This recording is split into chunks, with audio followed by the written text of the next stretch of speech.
বিশ্বকাপ শুধু নতুন নায়কের জন্ম দেয় না, বিদায় জানায় অসংখ্য কিংবদন্তিকেও। 4 বছর পর আবার যখন ফুটবল বিশ্বকাপ ফিরবে, তখন হয়তো আর দেখা যাবে না চিরচেনা মুখগুলোকে। এবারের বিশ্বকাপ তাই অনেকের জন্য শুধুই একটা টুর্নামেন্ট নয়, ছিল শেষবারের মতো বিশ্বকাপের মঞ্চে নিজেদের গল্প লেখার সুযোগ। Lionel Messi, Cristiano Ronaldo, Neymar junior, Luka Modric, Kevin De Bruyne, Romero Lukaku, Thibaut Courtois, James Rodriguez. বিশ্ব ফুটবল কিংবা নিজেদের দেশের ফুটবলে যাদের নাম লেখা থাকবে স্বর্ণাক্ষরে। অনেকের বিশ্বাস 2026 বিশ্বকাপই হয়ে গেল বিশ্বমঞ্চে তাদের শেষ পদচারণা। বিশ্বকাপের সবচেয়ে বেশি ম্যাচ খেলা ফুটবলার লিওনেল মেসি।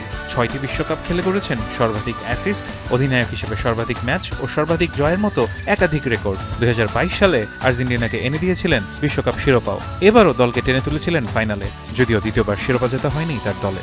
তবে পরের বিশ্বকাপে যে তাকে দেখা যাচ্ছে না, সেটি অনেকটাই নিশ্চিত।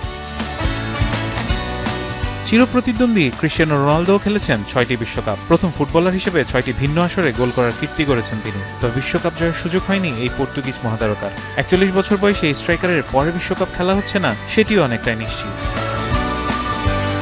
ক্রোয়েশিয়ার লুকা মডরিচ 2018 বিশ্বকাপে দলকে প্রথমবারের মতো ফাইনালে তুলে জিতেছিলেন গোল্ডেন বল। এরপর 2022 বিশ্বকাপে দলকে এনে দেন তৃতীয় স্থান। এই ক্রোয়াট তারকার বিশ্বকাপ যাত্রাও থেমেছে এবার। নিজের শেষ বিশ্বকাপ খেলে ফেলেছেন ব্রাজিলের ইতিহাসের সর্বোচ্চ গোলদাতা নেইমার জুনিয়রও। কখনোই ট্রফি না জেতার আক্ষেপ সঙ্গী হচ্ছে তার। 2014 বিশ্বকাপে 6 ম্যাচে 6 গোল করে গোল্ডেন বুট জিতেছিলেন হামেস রদ্রিগেজ। এরপর আর খুঁজে পাওয়া যায়নি তাকে। এবার অনেকটা নীরবেই খেলে ফেলেছেন নিজের শেষ বিশ্বকাপ।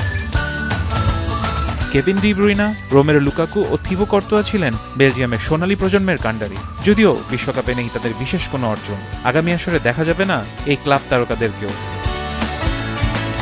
সময় থেমে থাকে না, নতুন তারকারা আসবে, নতুন গল্প লেখা হবে, কিন্তু এই কিংবদন্তিদের অবদান কখনোই মুছে যাবে না।